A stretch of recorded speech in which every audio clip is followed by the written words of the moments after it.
Good morning Africa ci Africa TV mbokk yi ñu ngi leen di nuyu tey Wednesday the 29th of January 2020 ñu ngi leen di nuyu bu baax a baax amaat mbégte dellu ci plateforme bu am solo bi leen namu nañ leen nag bu baax a baax waaye xam naa ne yéen tamit namu ngeen ñu su ko defee ñu nuyu leen fu waaye mënta nekk ci biir réew mi biti réew di ànd ak li nga xamante ne mooy Good Morning Africa ci safo bi ak ci kóolute bi su ko defee ñu am mbégte bu baax a baax ànd li nga xamante ne mooy suma collègue si Julde Njie happy to be back with you moon ñan tamit mu ngi ci plateforme bi su ko defee rek ma bàyyi ñu nuyoo ñi nga xamante ne ñoom ñoo nekk di seetaan Julde.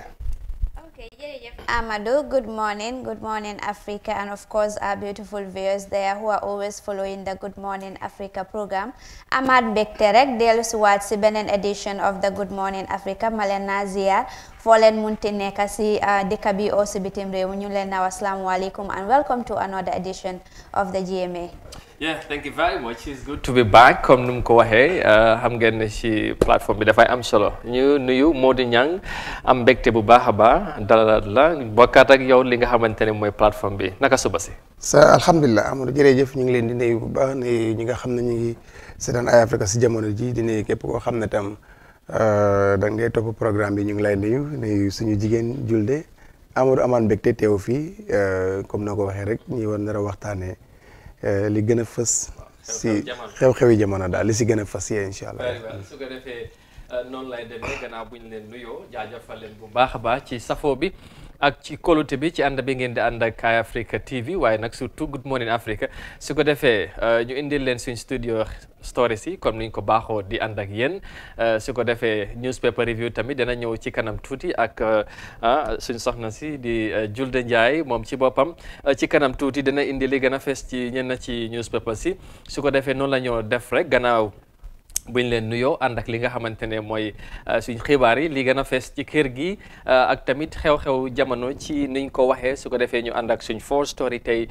ci suba sile and of course as always we do when we hear this program we would go with our studio stories and then later on we'll bring you the newspaper review and of course this was all over now on our fourth story this morning more than 103 years Jotnas protesters were released by the police on Wednesday after being under custody for 72 hours since violence broke out between them and the police on Sunday.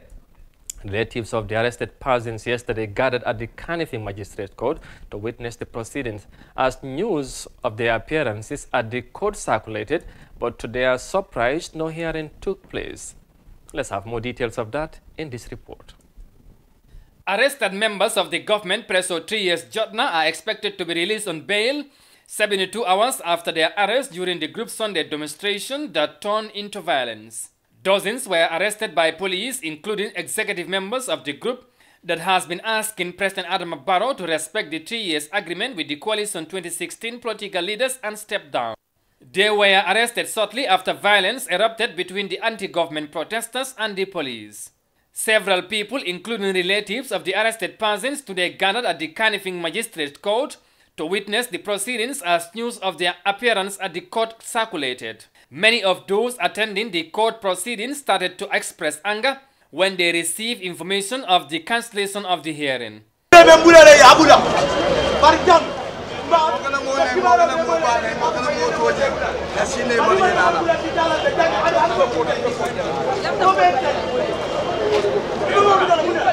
Gambia-born UK-based lawyer Jay Paul was at the court to show solidarity with the arrested persons. He told journalists that he was informed that other lawyers were talking to the police and there is possibility that they will be granted bail, saying they cannot be detained for more than 72 hours. He said sources have informed him that the arrested persons were treated well while under custody. We advised that they're being held at the anti-crime unit in Bijela. There is no evidence or nothing to show or that they've been maltreated in any way or the other. From what I understand from one or two sources, they've been treated well. But like I've said, they're still under detention. Now, this is the point, whether they still are they going to proceed to charge them with any offenses. If not, they will have to release them. The Preso group calling President Adama Barrow to respect the 2016 coalition agreement and stepped down in this January, last month held a peaceful demonstration, but in their second attempt to amplify their call, the situation turned violent between them and the police, resulting to injuries, arrest of media personnel, and closure of 2 radio stations. Reporting for Africa News, I am Amadou Kante. All right, from that report there yesterday at the Kanifing Magistrate Court, we'll come back. ñu waxtaanee ko li nga xamante ne mooy dafa mel ni TS jot na demonstration ba léegi moo ñang ak julde ponda gi wureegul coow la baa ngi ne cour ba léegi démba xibaar jiboon ne dañu waroon li nga xamante ne mooy atte ci ñi nga xamante ñoom lañ jàppoon si protest bi dimanche démba nag ñu daje foofu noonu ci code bi waaye gis nga num demee ñi nga xamante ne mooy ñenn ci ñi ànd ak wala bokk sax ci TS jot na ak ñi nga xamante ne mooy ay mbokk lañ ñu dem foofu ci code bi pour fekkee li nga xamante ne mooy code bi waaye ci diir bu gàtt rek ñu dégg ne code bi du am gis nga ñu bari ci ñoom nuñ meree ci yëf yi waaye lawyers yang doon liggéey ba finally jàpp nañ le li ci gën a bees mooy dañ bàyyi ñenn ci ñoom ñi nga xamante ne mooy jàppoon ci protest bi ñu des ci nga xamante ne mooy ci loxom yoon ba léegi mooy ci njiit li lan mooy sa réaction ci loolu Julde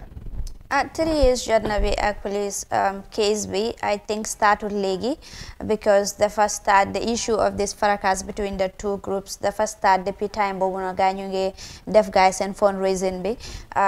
coming back to the protest and to the issuance of the permit yooyu noonu yëpp mu nekk loo xam ne dafa andi a misunderstanding between the police and of course the 3 years jot na group waaye lu am solo fii rek moo nekk ne it is their constitutional mandate right pour gaa ñu release guy on bail after 72 hours you know then démba guy dañ dem foofu noonu and proceedings yi amuñ but even with all that you know guys and constitutional right la pour guy release guy on bail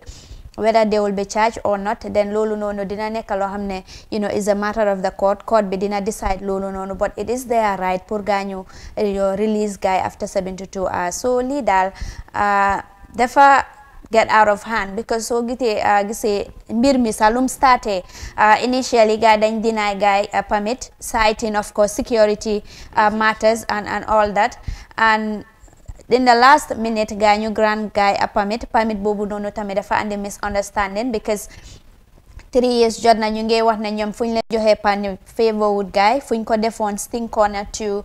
foofu lañ ko bëgg a starté waaye ñu gis ne permit bi is from Y Junction to the Independence Stadium loolu tamit mu nekk loo xam ne ñeneen yi gis nañ ne protesters yi initially gis nañ ñu jógee from Sting Corner going to the Independence Stadium gis nañ tamit so dafa nekk loo xam ne dafa jaxasoo so at the middle of the protest tamit ñu gis tamit the IGP issuing a press release di wax ne gaay dañ war a dispatch you know the protesters you know dafa cancel permit bi so lii mu nekk loo xam ne dafa doy waar torop si democracy buñ nekk as a Gambia te it is a threat to the democracy because man dama gis ne IGP bi is an expert in this area so moom su issue a permit before muy issue a permit dafa am certain considerations bu ñoo make so after doing all those considerations guys and conclusion bi was that you know it is necessary to give the 3 years jot na a permit so guy jox leen a permit why wait until at the middle of the protest you have to cancel that now the question is 3 years jot na will they be able to hear the information from the IGP so lolu tamit affaire la maybe IGP can communicate that to the police but the information will not get down to the protesters on the ground because ñooñu time buñ nekk foofu noonu they won't have the time to even know whether their permit has been cancelled or not so loolu yëpp dafa nekk loo xam ne ñii dañ ko war a bàyyi xel you know man fogoon naa ne 3 years jot na si even though they violated you know the part of the permit IGPB and the police, what they should have done is to calm the situation, you know, guide the protesters until after the protest. Then if they violated the law, let the law take its full course on the matter. Okay. But, you know, one problem, you know, a problem cannot solve a problem. Man lo lagis, te lolu mo tahi lai program be mo escalate ni and mo indi an issue. And at the end of the day, it was not controlled. The police cannot control the fracas between the two groups. Okay. all right loolu am na solo maam Julde am na lu mu indi lu xew dimanche yaa ngi fa woon fekkee nga lu bëri ci yëf yi waaye bu ñu ñëwaatee tamit démba ci code bi ñun tamit ñu ngi fa woon gis nga ci images yi ñu ngi laa woon ni nit ñi meroon nañ ndax dañ bëggoon seen nit ñi ñu bàyyi leen mu nekkoon li nga xamante ne mooy issue bi kon ni nga ko waxee depuis ci négociation permit bi ak yooyu ba fuñ toll ni tey bàyyi ba léegi am na ñi nga xamante ñu ngi ci loxoom yoon ba léegi mooy njiiti 3 years jot na si lan mooy sa jàngat ci yëf yi fuñ toll ak daanaka fuñ jógee ba léegi. waaw nekk na lu doy waar bu ko amul soo bàyyi xel am nga rek ci bés bi seen ñu ngi doon waxtaan ak seen chairman bi. waaw wax na ne am discuss nañ 3 days pour am permit bi ci négociation bi benn pour war a am permit bi den faydali gars yi amoon nañ permit waaye gis nga luñ ko laajoon. waxoon nañ ko area si yëpp fan la waaw mu ne moom waxoon na gars yi ne. si nekkee ne foofu la gars yi duñ ko nangu. duñ ko nangu. si loolu moo doon indi problème bi then after that si nekkee ne ay comme ni ko Julde waxee si nekkee noonu la demee jékki rek cancel lii without information boobu fan naa ne cancel bi war naa nekk a day before. or some hours before. waaw cancellation bi dafa ñëw gannaaw jaxasoo bu mu amee rek bu yàggul lañ génnee statement ne waral ne cancel nañ permit bi. loolu amoon na loolu nag dafa bëggoon ñu fa ñëwoon duñ si yëg dara mun na am sax njiit bi si boppam yëgul si dara loolu doy na waar ba tey am nga si nit suñ ko jàppee rek amaru looy bëgg rek mooy gis ne bàyyi nañ ko comme ni ko Julde waxee te su fekkee ne tam yoon daf ko may 72 hours time boobu war nañ gis ne war nañu am bail. xëy na loolu tax government bi tam. joxe tànki gannaaw pour gis ne am na ñun bàyyi waaye dina am ñu nga xam ne yaakaar naa ne foog ñu dem ak loi waaye li si des dañ koy bàyyi si loxo yoon xam na lan la si war a doxal te su boobaa lépp lu si xew tam nit ñi dinañ si indi seen gis-gis waaw. mu ngi noonu jàngat yi am na solo su ko defee lu des ñu bàyyi leen ko yéen ñi nga xamante ne yéen a ngi seetaan te tamit am ci interest bu bëri ci li nga xamante ne mooy jot naa xew ci weekend bi ba léegi li aju ci 3 years jot na bi ak protest bi ak yooyu waaye dañooy wéy wax ci leneen wax ci TRRC next of course we'll move on from matters of 3 years jot na and talk on the ongoing hearings of the TRRC because a one-time Hajj administrator at the Gambia International Airlines told the TRRC that he was given special treatment by the officers on duty during his detention. The imam was explaining events leading to his arrest and subsequent detention at the police headquarters National Intelligence Agency. Let's have more details of that in this report. Situation. Imam Al-Haiba Haidara testified before the Truth-Seeking Commission on Monday that he was well treated in prison by officers on duty during the period he was held in custody. The 50-year-old Imam is considered as member of the descendants of Prophet Muhammad, as a reason for which his scholarship is highly followed in the country. He was arrested while presiding over a naming of former Minister of Interior Samba Bah by a team of National Intelligence officers in 2005, after which he was taken from one detention center to another. After that vehicle started off from the police headquarters, they headed towards Serekunda. They said they were coming to Serekunda. After that 7 p.m. prayer time,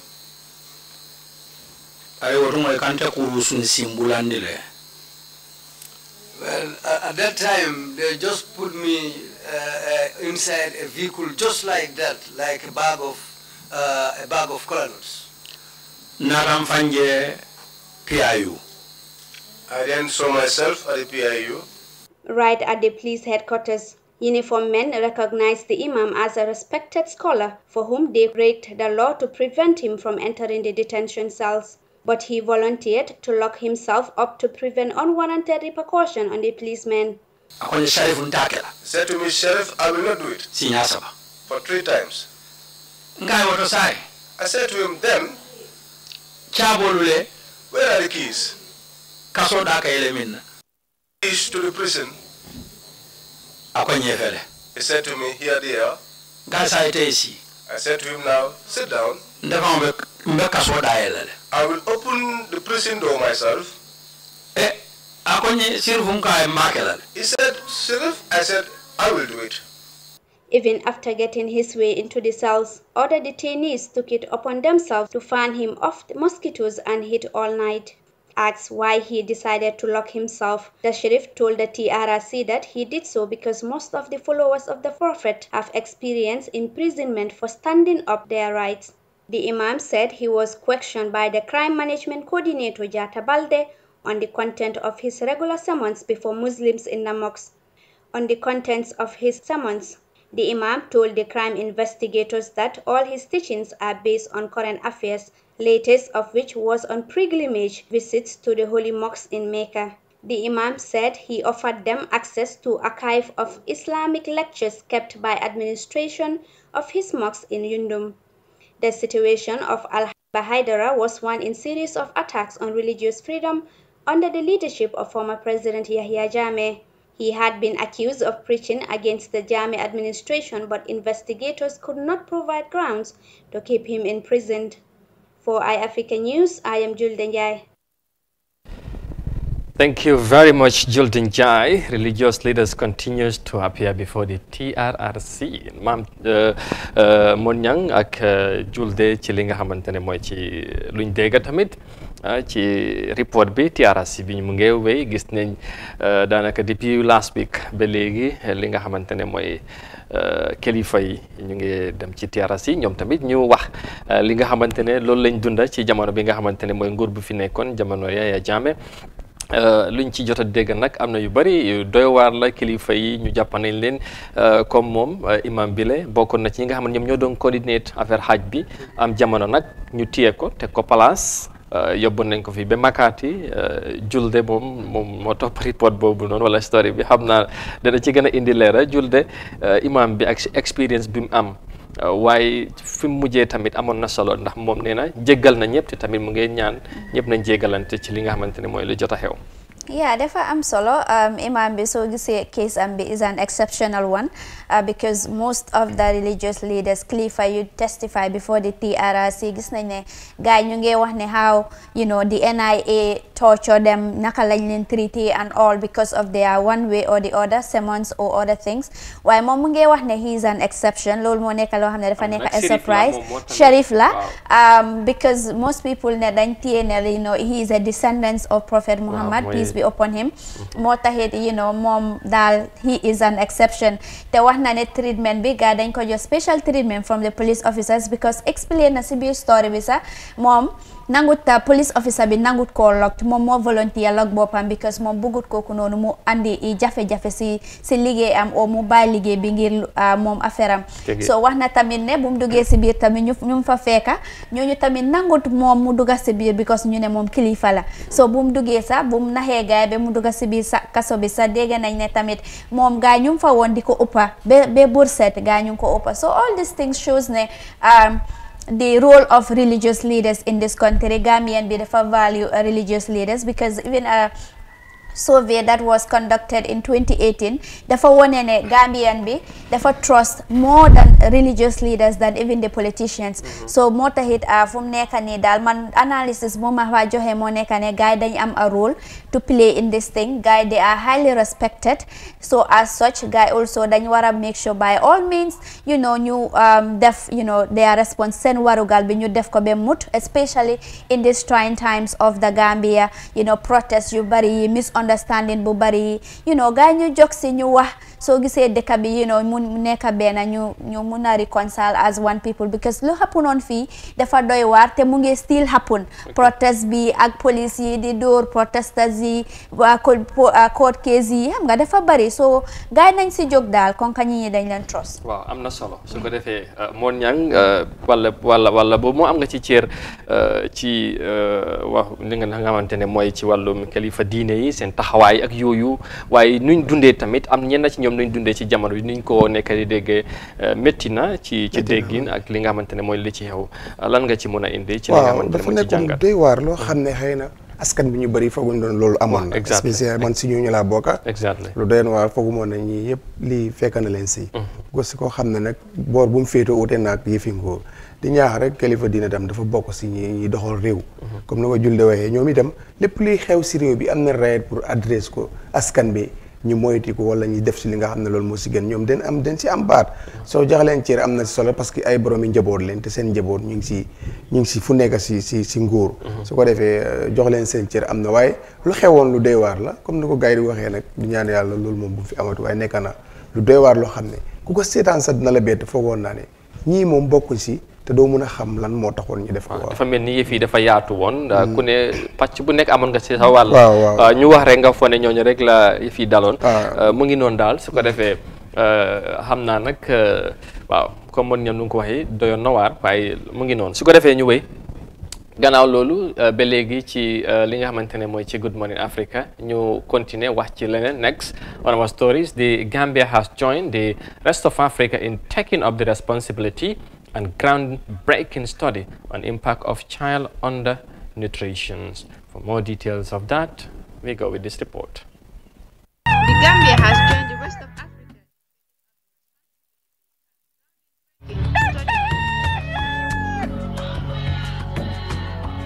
The study report is a PAM Africa initiative led by the African Union Commission and the NEPAM Planning and Coordinating Agency. It is supported by the United Nations Economic Commission for Latin America and the Caribbean and the United Nations World Food Programme. Gambia's Vice President, Dr. Aissatou Touré, Monday led the launch of the report at the Kairaba Beach Hotel in Senegambia, organized by FAO Gambia Office and partners. Vice President Touré told the gathering that the Gambia is among the first 26 countries globally to validate the COHA finding. She said about 20 of those countries are in Africa. According to her, Gambia had immediately requested for the Office of the Vice President to be part of the study when it was informed in June 2018. And we are indeed very pleased to have participated in this study as it represents a unique and timely contribution to help us understand the impact of child undernutrition in our country's socio-economic development. The Vice President assured partners that her office and the government will continue to provide financial support to the nutritional intervention in the country. Wanja Kara, representative of World Food Programme, and Malang Fofana of National Nutritional Agency gave a presentation on the COHA Gambia report. The study was really initiated by the AU to raise the profile of malnutrition and demonstrate its far-reaching, go all the way,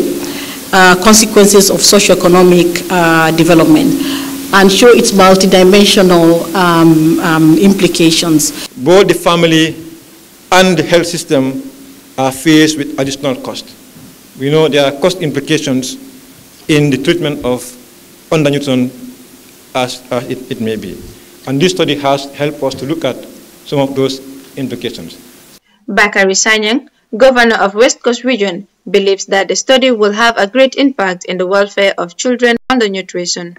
Governor Sanyang explained that the study was conducted by almost all African Union member states in 2014, but it was launched by Gambia in December 2018. He said as builders build strong foundation to put a safe and strong structure, so as Gambian government needs strong and healthy children to prepare them for a tough and challenging nation building. Reporting for iAfrican News, I am Aissatou Tamba. Well, thank you very much, Aissatou, for that report. And of course, Julde, child nutrition mooy taxaw tu tànk yi ndaw yi xam naa dañoo gawtu rek ci li nga xamante mooy ci jàngat bi waaye am na solo ndax xale yi tamit ñoom ñooy magi ëllëg te foog ñu taxaw leen Gambie tamit bu ñëwee bokk ci yenn réew ci Afrique ñi nga xamante ñu ngi cee def gestu seet li nga xamante ne mooy naka lañ leen war a mën a taxawee ba ñu am dundin bu mucc ayib foog naa ne loolu dafa am solo. Yeah, Amadou dafa am solo comme noo ko waxee because xale yi tey ñooy magi ëllëg yi come child undernutrition, the Fanekane is a global phenomenon, and Gambia is not an exception to that. So because statistics is alum show is very shocking. If 5.1% of the Gambia's GDP is going to finance the undernutrition of children, that is shocking. That is close to 3.96 billion dollars GDP. So the Faneka an effect on the economy, the effect on the people, dafa am effect si nit ñi tamit. Even in the education. Exactly, doyut. Ba léegi we have registered so many cases of child undernutrition in this country. Te dafa go up to an extent like mu ngi disturb school si tamit because xibaar bi tamit leeral na la si biir report si tamit dafa indicate ne even school dropouts, most of these children, school going children who are dropouts are actually undernourished. So moo taxit like lii mu bari, so dafa am an effect. So I think government needs to be proactive. This is a good move, it's a step in the right direction, but I hope that they will be proactive in the issues of undernutrition, because it is very dangerous, especially in the health of children, in the effectiveness of children, of course their performance. So leader, I think that they will take an proactive measure in this issue. Waaw moon ñam foog naa lii war nañ ko mun a rafetlu ndax nguur gi ñu ngi cee gën a am taxawaay joxe nañ commitment pour gan cee taxaw li nga xamante ne mooy tout tànk yi tamit statistiques yi comme julde nu mu ko waxee lu mu wane nekk na li nga xamante ne mooy lu garaaw la, waaye su fekkee ne ñu ngi def ay jéego pour gis ne am nañ ci taxawaay bu am solo, foog naa ne war nañ ci am jot bu rafet. waaw dinañ ko si am te mu nekk lu am solo bu ko amul xale mooy léppi ëllëg. soo foofu si yàqoo rek réew boobu dafa yàqu. soo moo tax lépp lu si war support bu si war a nekk jàppale bu si war a am dafa war a am pour gis ne ñooñu seen mbootaay boobu taxaw na bu dëgër bu goos loo xam ne mooy sa piila nag boo koy samp loo xam ne ni yaa ngi si ronam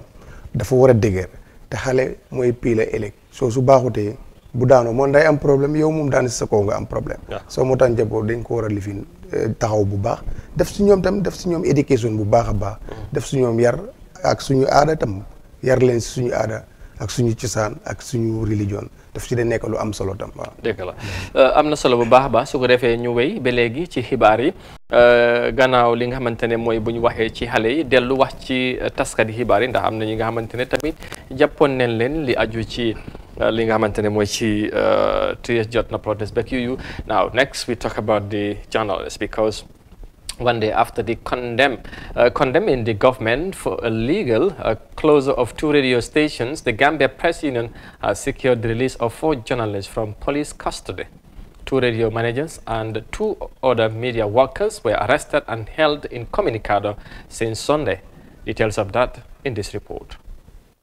The Gambia Press Union has condemned the government of the Gambia in its move to shut down 2 radio stations and arrest on journalists. Police ordered the King FM in Talinding and Home Digital FM in Brikama to cease operations in the wake of mass uprising, calling on President Adama Barrow to step down on Sunday. 4 journalists, including Pamodu Bojang, manager of Home Digital FM, and Jibi Jallo, manager of King FM, have since been held under police custody. Keba Kamara, assistant manager of King FM, told iAfrica that police have not given any reason for the closure of the radio and detention of their radio manager. Offices of King FM in Talinding are currently occupied by personnel of the Police Intervention Unit who would not speak to any journalists. In a press conference on Monday, the Gambia Press Union described the attack on journalists as unlawful. The union urged journalists to disregard government's attempt to dictate journalists on the choices of their programs. Journalists consider this attempt to nuzzle the press as mockery of the transitional justice process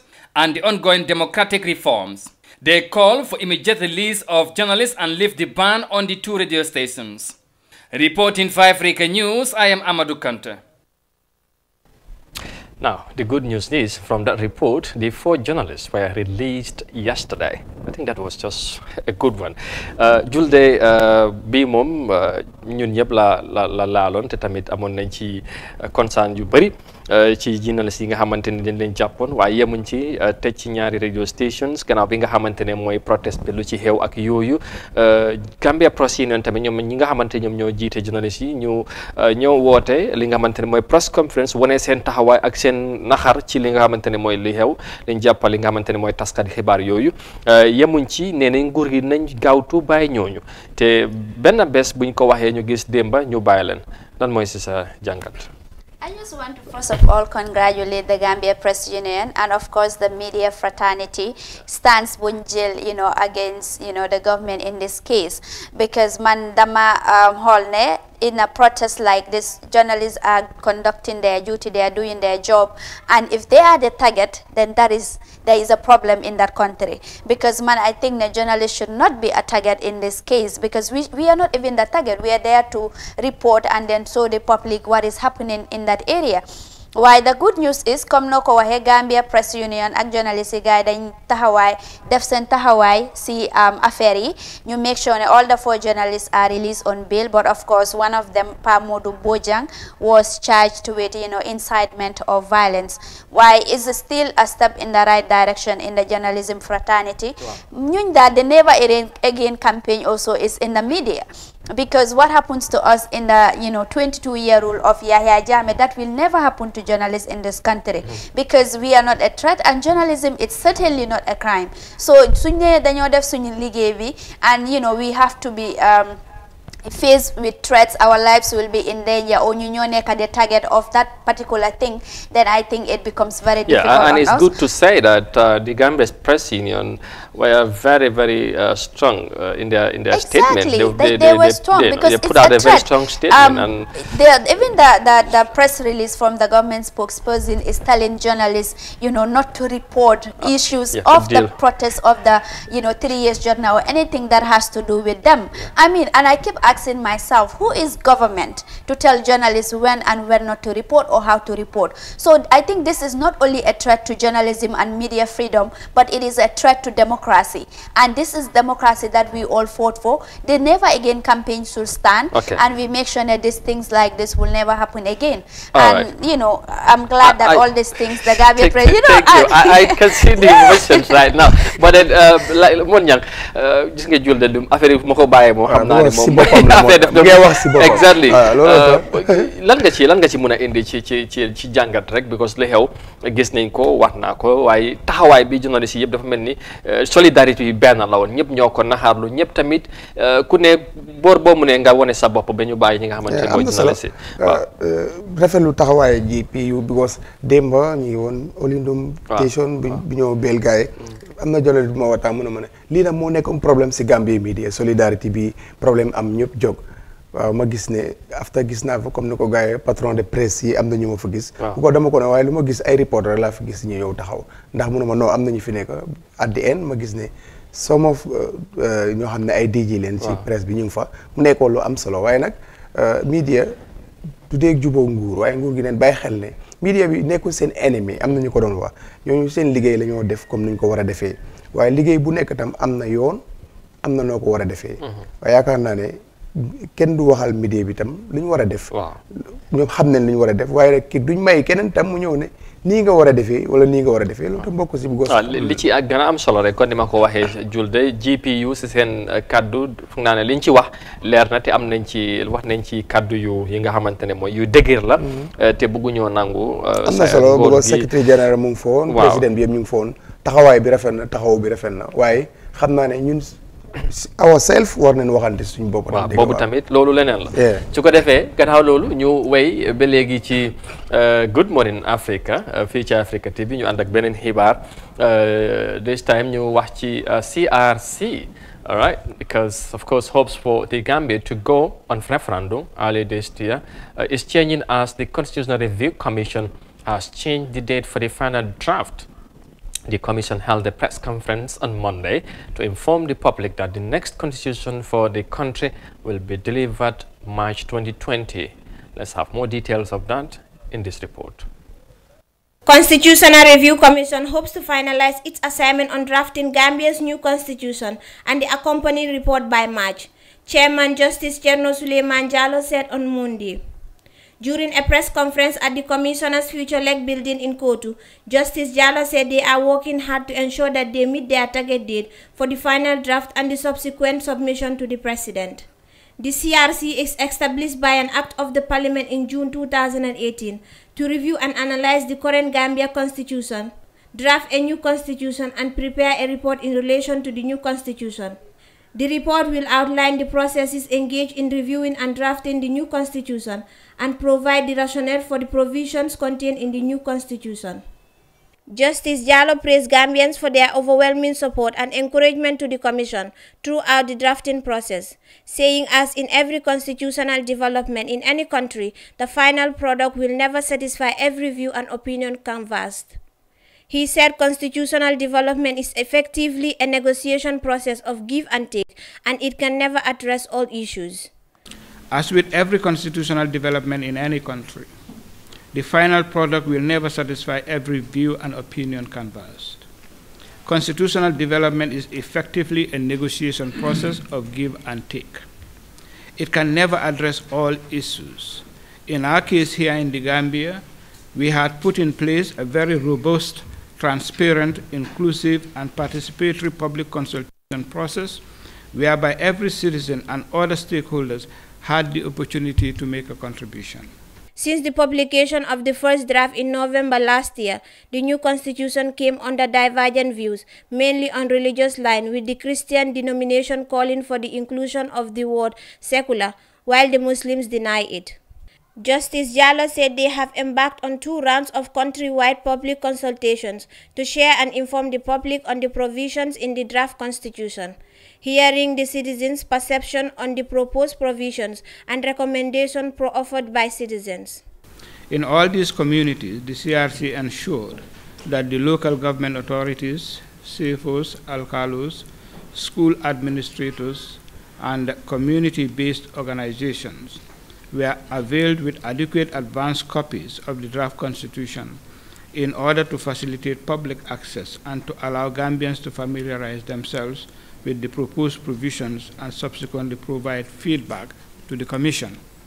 He added that the Commission have also undertaken a series of consultations informing the public the provisions in the draft constitution and soliciting feedback that would help it to prepare a final draft for the Gambia. For iAfrica News, I am Binta Baji. Thank you very much, Binta Baji. There. Now, CRC, constitution bi draft bi buñ génné initial draft bi gis nañ coow li ci am ku ne wax ñu bari wax nañ ci li nga xamante mooy seen gis-gis joxe seen contribution ak yooyu waxoon nañu nag ñoom bëgguñu extend li nga xamante ne mooy seen mandate waaye gis nga yokkoon nañ benn weer mooy January waaye gis nañ tamit lu bees am na mooy léegi March la ñu wax process bi jël de duma la ci wax lu bari lan nga ci mën a indi rek process bi daal CRC bi I think the main issue was secularism in the constitution. Muslims say no, Christians are saying yes. Xam nga issue bobu nonu te ku nekk send nga sa position paper as regards to the matter or to the issue. Why CRC big guy I think that they apart from the the budget, the CRC, the constitution is the most important document in this country. So care needs to be taken in drafting the constitution and of course finalizing it. Because doing for munti def rek, it becomes binding on the people. So moo tax dafa am solo torop pour ñi tamit ñu jël seen time ñu fa nekk ñu def ko lu mu waree buñ ko rush just like were they caught by surprise maybe ci attention bu nit ñi am especially the issue of secularism and they feel that dañ war a still take time maybe do further consultations and wider discussions with this issue consultations because this when the issue arise secularism guy then go back to explain to the people, but I think mainly was focused on secularism, trying to explain what it really means and what it entails. Why gis nañ ne I think ne ba léegi gis nañ ne doyut because ba léegi ñi ñi mënuñoo am consensus as to whether it should be there or it should not be there. Why léegi daal lu am solo daal moo nekk ne it will be finalized in March. Why whether it will not also affect other things like the presidential elections and other things. Lolu tamit dafa am solo. Time limit and all that. So dee ne dañu ngi 10-year time limit te bi nekkuñ it's not enforced ba Adama Barrow mu jógee foofu it means this one it will not be counted anymore. So how will that be? waaw loolu moom beneen affaire la so ci julde fi mu bëgg a wax xam naa buñ ci bëgg a jàngat it's a political calculation exactly loolu tamit mu ngi ci référendum because waaw sooy seet lu xew mooy draft bi buñ ko paree dañ ko yóbbu ci président bi mu toog executive bi ñu jàngat ko yóbbu ko ci National Assembly bi ñu soog a nag dem référendum process boobu ak lim wax bu fekkee ne bëgg nañ 5-year time mandate bi mu ñëw loolu nekku ci current constitution bi yooyu yëpp boo koy def into contest jàngat bi lan la because mu ngi nii affaire yi daal. mu ngi am nga politiciens yi seen xel dafa gudd. waaw ñoom dañuy taxaw fii di xool fële loolu yëpp mun na see nekk nga julte li mu wax calculation boobu mun na see nekk because this is politique waaye li ma wax mooy ne lii téere réew mi la te dafa tënk ñëpp. tënkee tam président bi soo lépp luñ si war a def rek na nekk lu nga xam ne lii lu correct la nekkul lu nga xam ne buñ ko yóbboo ëllëg si biir ñi dem change ko. benn bugg rek leen du change mooy Quran. bu si des mun nañ ko change waaye bii dañ ko war a segg setantal ko ba mu leer nañ si askan bi waaye am na buñ si buggee na bu ay ponka su fekkee ne puus bi pour gis moom mu leer la lépp lu si dalul xel ñi réglé waat ko ba askan bi ànd see ñoom su dee loolu d'accord nañ si waaye bu dee chairman bi nag nee na constitution moom du mun a satisfy ñëpp. non mënul nekk li ci munta am foog am ñeneen ñi nga xamante ne de xëj na duñ ci gis seen bopp ci benn boor. waaye nag am nga always dina am majorité bi moom lay dimbale bu ko yes or no bi lan mooy tax mu jàll. waaw soo ñu ñooñu itam nag dañ day am cër si constitution bi duñu feebu ñëpp waaye na nekk loo xam ne nii élégal si biir ñi si ëpp duñ si am problème waaw. mu ngi noonu su ko defee finally ci xibaar yi ñu ànd ak li nga xamante ne mooy Supreme Court confirms that lawyer Darboe pays taxes only to contest elections. Now, in that, the Supreme Court of Gambia has upheld the tax evasion findings by the Tax Commission of Inquiry in 2012 against lawyer Ousainou Darboe on Monday.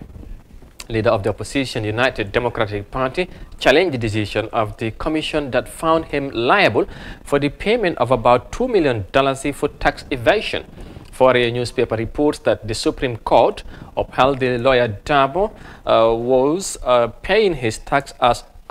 arrears for the purpose of nomination in elections. Darboe, according to the ruling by Justice MMC, was not compliant with the tax laws. The Commission of Inquiry was right,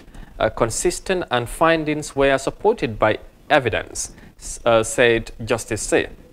The Apex Court ordered that Darboe to pay the tax arrears because he was not compliant with the tax laws in the country. It was lawyer Darboe's contention that the commission instituted by the former president Yahya Jammeh does not have power to review his tax, that the power to assess is only with the Commissioner General of GRA. But the court ruled that the commission had constitutional powers to review taxes. The commission has the power to assess and reassess the appellant's Darboe tax liabilities. The judge held Darboe had also challenged the findings of the commission for what he called lack of evidence against him, but his argument was only good enough for the records. So xibaar bi kon nuñ ko déggee ci li nga xamante ne mooy nuñ ko indee nee nañ code bi Monday rule na daal ki nga xamante ne mooy Ousainou Darboe njiitali UDP dañ gis ne daal li nga xamante ne mooy luñ ko tegoon ci kawam ci jamono dafa war a dafay li nga xamante ne mooy xatt serte ci li nga xamante ne mooy wàllu taxe yi nga xamante ne waroon na koo fay moom jëloon na loolu yóbbu ko ci kanami luwa nee na loolu commission buñ tegoon pour ñu gestu loolu amuñ doole boobu te waruñ ko gestu GRA ñoom ñoo waroon a def loolu waaye gis nañ ne gannaaw loolu code gi wane na ne commission bi liñ def dégg la te am na fuñ ko teg ci loolu nag lu si moom lawyer Darboe dafa war a fay $2 million ci li nga xamante ne mooy ci lim am ci ay bor ak yooyu waaye moom lim fayoon sax mooy pour mu mun a contact elections ak yooyu Julde. Man suma jàngat si li moo nekk na 1 ñaaka fay tax is a crime 2 Ousainou Darboe, it's not just an ordinary individual, but a politician, a prominent one for that matter, and of course a lawyer as well. So lawyer, you find you are not tax compliant, dafa nekk loo xam ne dafa dangerous, dafa serious torop. Waaye ruling bi daal du man maa ko rule, du yow yaa ko rule, Supreme Court bi moo ko rule. Gis nañ ne di Jammeh Commission report dafa indicate ne Darboe has not been paying. Waaye moom dafa challenge that Commission of Inquiry moom mu dem si Supreme Court bi rule nag moom he has not been paying tax tax he has not been paying the waaw mu ne pour ñu leeral ne Kujane commission ñu ñoo defoon commission of inquiry waaw benn commission la woon nguur bu fi time ya Jammeh 2012 ñoom ñoo doon gestu loolu it's another commission of inquiry but moom dafa challenge loolu xam nga jamono ji boo waxee commission inquiry ñoo fa ne Jane commission ndax ñoom ñoo fi xewoon waaw so loolu mu nekk loo xam ne dafa am solo torop nuñ war a seet fii moo nekk ne Dabo is a political figure and he is a government in waiting. Defa neka lo xamne defa he has been in the political landscape for ages and he wants to be the president. Now the question is, if the president is not the court rules that is not tax compliant, or the president to be, how is that going to be? Is the country safe under him? That is also another issue. So li mu nekk loo xam ne ne nit ñi dañ war a careful in their analysis and stuff like that, because dafa nekk loo xam ne people needs to be accountable of their things, and this is not the first time of him. Dafa defoon another case tamit boobu tam mu lose ko. So in the New Gambia it's like that, but this is the second case he is losing in the New Gambia. So it's a court bi, so loolu dafa nekk loo xam ne it needs to be put into consideration. waaw loolu moo tax ci xibaar boobu sax mu ngi laa wax ne li ci xew rek mooy ci record si lay des Mon Ñang lan nga ci mën a indi ci jàngat gannaaw bi nga xamante ne dégg nga li ci Julde indi, waaye tamit xibaar bi am na lu bari luñ ci yaatal ci li xew ci yëf yi li nga xamante ne mooy luñ ko li code bi atte niki Monday. waaw xam naa ne doy na waar parce que mu dem nit la ko xam ne comme ni ko Julde waxee. nekkut ordinary people. waaw niti luwaa la sax niti luwaa la. te xam na luwaa waaye ñooñu itam xam nañ luwaa waaye dafa nekk mbir yi nga xam ne nekku doon mbiri tey mbiri démb la woon waaye xam naa ne moom niti luwaa la ñu fa nekk ay niti luwaa la danañ ko toppante ñoomu neen ba seet fan la waranti di mujjee ay gëtam waaye xam naa ne lu doy waar la waaw. doy waar la comme niñ ko waxee su ko defee mu ngi noonu code bi loolu la attee ndax mun nañ expect any reaction from lawyer Dabo ci li xew code bi lu mu design ndax jàpp ngeen dina ci mun a react of course lawyer la di te yaakaar am na lu ko si yoon may si code bi waaw waaye bii Supreme Court la de ñoom Supreme foofu la waaw bii moom kii maa ne na de waaw su ko defee mu ngi noonu rek loolu moo nekk suñ xibaar bu mujj tey ci plateforme bi mu nekk li nga xamante ne mooy lu am solo jaajëfal Julde Njaay ci jàngat bi ak Mod Ñan waaye tamit xam naa ne yéen ñi nga xamante ne doon seetaan buñ dooree bi léegi da ngeen ci am seen on jàngat faydali nag waxtu jàmm nañu ci li nga xamante ne mooy ci programme bi tey su ko defee Mod Ñan Julde lan tàggatoo bi suba ak jàmm incha allah waaw. naa dox gars yi rek dox dajee suba ak jàmm amaan mbégte bu baax di la gërëm si liggéey bi am na solo Julde tam di seen team gërëm tam ñu nekkoon si machine bi ba ñëpp di mun a dégg ak di mun a gis waaw am ëllëg incha allah am naa yaakaar dinañ fi del si waat waxtaan ak yéen si lu gën a fës si biir réew mi waaw Julde di dox daje rek bi suba inshallah to another edition of the Good Morning Africa. Keep following our interesting programs. As you can see, the TRRC is also ongoing. We are going on live on the TRRC, and later we will bring stories, interesting stories on the TRRC. Keep following iAfrica TV. Very well. Julde Njie di la jaajëfal bu baax a baax naka noonu Modou Mohamed Niang di ko gërëm bu baax a baax waaye naka noonu yéen tamit ñu ngi leen di jaajëfal bu baax a baax ci safo bi ak ci kóolute bi incha allah comme niñ ko waxee suba ak jàmm ñu dellu ci beneen édition gën a yaatal gën a indi lu amati solo waaye mun ngeen topp suñuy plateforme lépp li nga xamante ne mooy xibaar la ak ay développement ci réew mi ba ci biti réew incha allah nañ leen ko digtal ci num gën a yaatoo waaye tamit ci num gën a amee solo gërëm leen sant leen bu baax a baax nammel bi xam naa fu mu nekk ni wàññeeku na suba ak jàmm ñu dellu ci incha allah jërë ngeen jëfati bye bye.